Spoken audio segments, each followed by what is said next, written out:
All right, everyone, welcome back.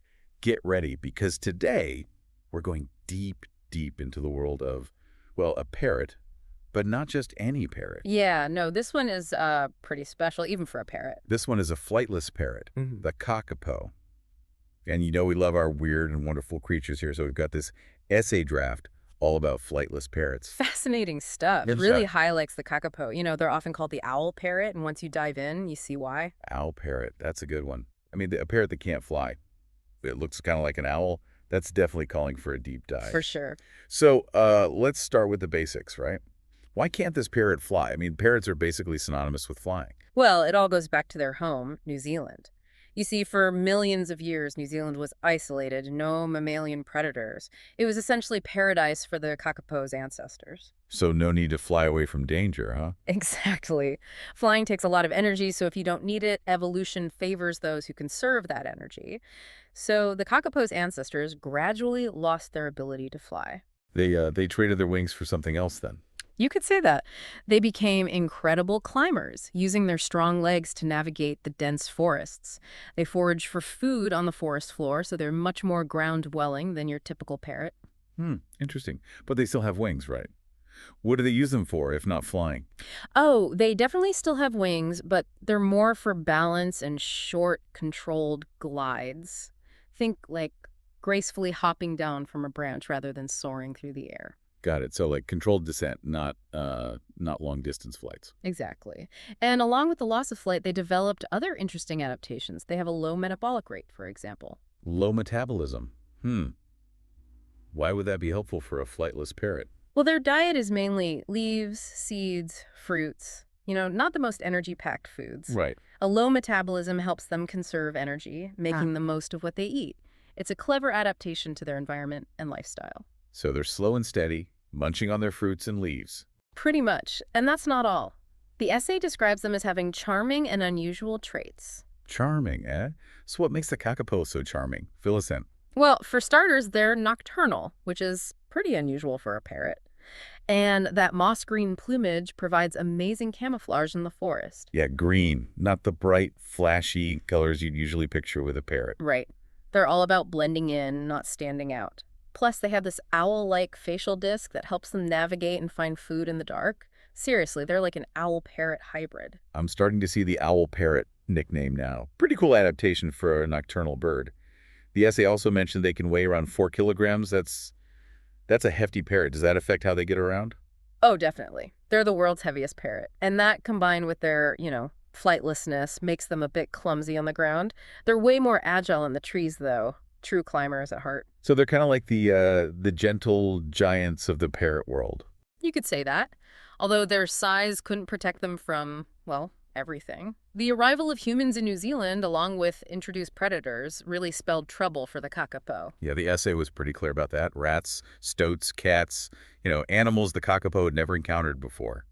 Talk about a rude awakening. It was devastating. These predators just decimated the kakapo population. They had no natural defenses against them. Things got pretty dire, didn't they? By the mid-20th century, they were on the brink of extinction. It's true. At one point, fewer than 50 individuals remained. And get this, they were all male. All male. Wow. How do you even begin to recover from that? Talk about an uphill battle. It was a critical situation, no doubt. But thankfully, in the 1980s, the Kakapo Recovery Program stepped in and began an intensive conservation effort. It's good to hear. So what do they do? How do you even start saving a species that's down to just a handful of, well, bachelors? Well, the first step was relocation. They moved all the remaining Kakapo to predator-free islands. Predator-free islands. Like islands where they've removed all the introduced predators. Yeah, exactly. These islands are basically safe havens for endangered species like the kakapo. Getting them off the mainland and away from those predators was crucial. Wow.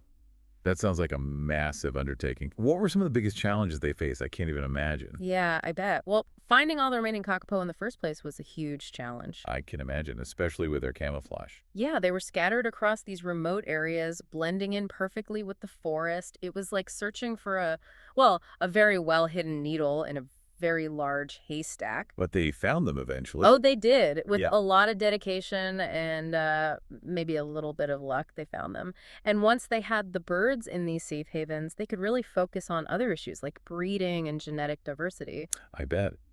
Starting a breeding program with such a small and, well, all male population couldn't have been easy. Oh, it was incredibly challenging. They had to get really creative. They built artificial nests, hand-reared chicks, and even used supplementary feeding to make sure the birds were getting all the nutrients they needed. Wow, so it was like 247 Kakapo care. Pretty much. And they monitor each bird super closely, using GPS tracking to understand their movements and behavior. It's amazing. Every kakapo is named and has its own unique history. It makes the whole conservation effort feel so personal. That's incredible. So all that hard work, it's actually paying off. It is. It's truly amazing. As of 2023, the population has climbed to over 250, which is a massive victory for the Kakapo Recovery Program and for conservation in general.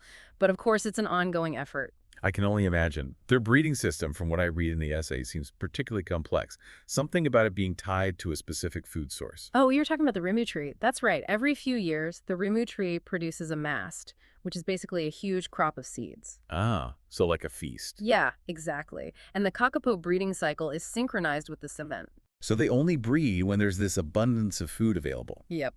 It's a fascinating adaptation to an unpredictable food source, but it also makes managing their breeding in a controlled environment, even trickier. Yeah, I can see that. It really shows how connected everything is in an ecosystem. It's like a delicate dance between the kakapo, the rimu tree, and, well, everything else in their environment. Absolutely. And it's a reminder of how even small changes, like introducing predators, can throw everything off balance. So thinking about the bigger picture here, what are some of the key takeaways from the kakapo's story? What can we learn from them? Well, I think it's a powerful reminder of how vulnerable island species are to these invasive predators. They evolved in isolation, and they just aren't equipped to deal with these new threats. Makes sense. And of course, it underscores the importance of biodiversity. Every species plays a role in an ecosystem, and losing even one can have a ripple effect. It's a sobering thought, but it's also a story of hope, isn't it? I mean, the kakapo were so close to disappearing completely, but thanks to these incredible conservation efforts, they're making a comeback. Exactly. It shows what dedicated people can achieve when they set their minds to it. The kakapo is a symbol of resilience, of the power of human intervention to literally save species from the brink of extinction. It really makes you wonder, though, right? I mean, if the kakapo could somehow regain the ability to fly, would that actually be the best thing for them in the long run? Oh, that's a fascinating question. I mean, they've evolved over millions of years to become these unique ground-dwelling birds. They've adapted to their environment. Maybe flying isn't the answer then. It might not be. Maybe their future lies in continuing to adapt to their current existence. Maybe they don't need to reclaim the skies to thrive. Makes you think. Well, folks, that's our deep dive into the fascinating world of the kakapo, the parrot that chose a different path. A truly remarkable bird. If you want to learn more about these amazing creatures and the work being done to protect them, check out the Kakapo Recovery Program website. They've got tons of information, and you can even find ways to support their efforts. Yeah, definitely worth checking out. Thanks for joining us, and until next time, keep exploring the weird and wonderful world of nature.